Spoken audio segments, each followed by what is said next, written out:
E por falar em STF, vamos continuar aqui, porque, segundo informações do gabinete do ministro, quem? Alexandre de Moraes, do MSTF, o magistrado, o ministro, proferiu mais de 1.000 decisões durante o recesso do Poder Judiciário entre os dias 20 de dezembro do ano passado e 2 de fevereiro deste ano. Ao todo, Moraes Maduro proferiu exatas 1.012 manifestações, sendo 462 decisões em processos penais e 550 despachos rumes e fim. Entre essas decisões estão a negativa de devolução do passaporte de Bolsonaro e a suspensão de contas em redes sociais da revista Timeline, do jornalista Luiz Ernesto Lacombe e dos jornalistas Alan dos Santos e Max Cardoso. Em editorial publicado hoje, o jornal O Estado de São Paulo destacou o aumento do ativismo judicial do MSTF ao longo dos anos. O texto diz que, de 2019 até agora, o Supremo declarou 78 omissões inconstitucionais dos demais poderes, contra apenas 62 entre 1990 e 2018, o que equivale a cerca de 2 por ano em média, no decorrer de quase 3 décadas. Segundo o Estadão, aspas, os números mostram a dimensão da disposição do STF de se intrometer na seara política, fecho aspas. Aliás, o Supremo Tribunal Federal condenou, em julgamento no plenário virtual na noite de ontem, mais 3 réus do 8 de janeiro, com penas que variam entre 14 e 17 anos. Embora o placar final tenha sido desfavorável aos manifestantes, 5 votos divergiram do voto proferido pelo relator e suposta vítima, Alexandre de Moraes. Apesar de também terem condenado, Cristiano Zanin, Edson Fachin e Luiz Roberto Barroso contrariaram Moraes no que diz respeito à dosimetria da pena. Já André Mendonça e Cássio Nunes Marques absolveram o trio. Carmen Lúcia, Luiz Fux, Dias Toffoli, Gilmar Mendes e Flávio Dino acompanharam Moraes integralmente. Em seu voto, Barroso afastou das ações penais o artigo que trata da abolição violenta do Estado Democrático de Direito. Afinal de contas, né, minha gente, isso já está abolido por eles mesmos, né? Ele fez bem em abolir, porque ele sabe que foram eles que aboliram, né? Abolinaram o Estado Democrático de Direito. E você veja que engraçado, né?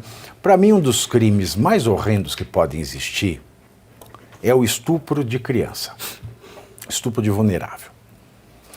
A pena máxima do estupro de vulnerável é 15 anos.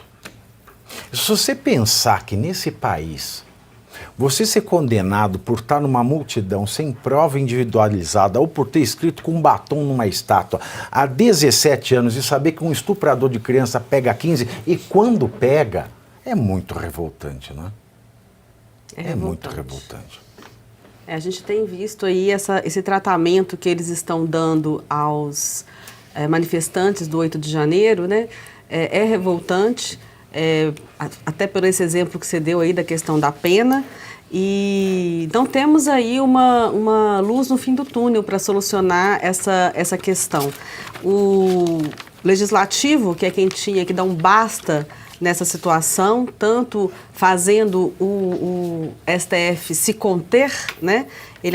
O presidente assume lá a Câmara dos Deputados dizendo de uma autocontenção dos poderes, que nenhum poder é dono de tudo. Mas, na verdade, o STF não vai se conter. Não vai existir essa autocontenção. Então, se o Senado não tomar as medidas necessárias e se o Congresso Nacional também não agir, nós vamos ficar nessa situação aí com essa injustiça que está sendo feita com esses manifestantes do 8 de janeiro, a exemplo, inclusive, do que aconteceu nos Estados Unidos, né? Porque muitos só foram soltos agora, 4 anos depois do dia 6 de janeiro de 2020. 22, né? Não sei. Eu não sei a data. Enfim, 4 anos atrás, só com a posse do Trump que eles foram soltos e corre o risco da gente repetir essa façanha aqui no Brasil, se conseguirmos vencer as eleições de 2026. Mas ainda são mais 2 anos pela frente. Mas por que isso aconteceria aqui no Brasil? Se nós ganhássemos as eleições.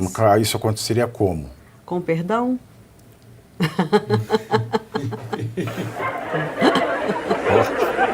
E aí o STF vai fazer o quê? Você já esqueceu do Daniel Silveira?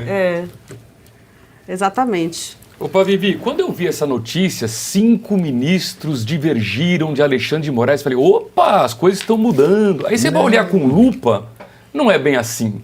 3, a divergência foi apenas na dosimetria, ou seja, em vez de condenar 14 anos, é para condenar 11 anos. Então não tem divergência nenhuma. Apenas 2 ministros, de fato, divergiram na questão do 8 de janeiro, que é o Cássio e o André Mendonça, os 2 indicados pelo Bolsonaro, né? Mas divergência mesmo, infelizmente, não ocorreu. E não é porque é indicado pelo Bolsonaro, é porque o direito assim o exige. Claro. Se foram presos em flagrante, não tiveram direito à audiência de custódia, se tornaram na 24ª hora e no primeiro minuto da 24ª hora da prisão em flagrante já eram presos políticos. Depois se tornaram presos preventivos sem requisito processual, presos políticos. Não gozaram do direito da revisão de 90 em 90 dias da prisão preventiva, continuaram presos políticos. Eles foram denunciados a partir de um relatório feito pela Polícia Federal que não ouviu todas as partes que estavam na cena do crime. O vídeo que foi vazado na CNN. Gonçalves Dias não foi ouvido, Flávio Dino não foi ouvido, Gleisi Hoffmann não foi ouvido. Eram pessoas que estavam num vídeo. Vídeos do Ministério da Justiça não foram apresentados nunca. Então foi um processo de investigação totalmente desviado da cadeia de custódia, portanto, nulo. Então você tem um relatório nulo, a denúncia é nula. O STF jamais deveria ter aceito aquilo, porque da nulidade nada se extrai. Então essas pessoas, elas estão sendo condenadas num processo que é nulo de pleno direito desde a investigação, desde o momento 1, desde o momento 0, aliás.